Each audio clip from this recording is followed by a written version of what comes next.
So, ito yung isa kong motor, yung ating NS200 na nakastock lang kasi hindi ko pa mabila ng gulong. So, ito si Ebony. Natin siya. Wait lang. Ay, nakikigulo lang ako dito sa shop ng may shop. Tapos nakikiparada ng motor ko dito. Okay.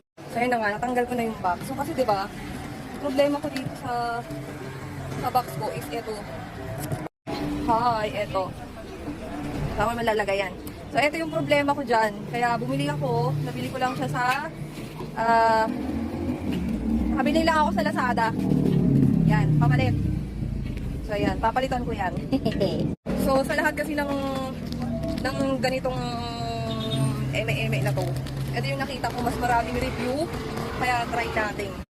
So, natanggal ko na yung luma. Ito na yung luma. Pawis ang lola mo. So, testing ko na kung talagang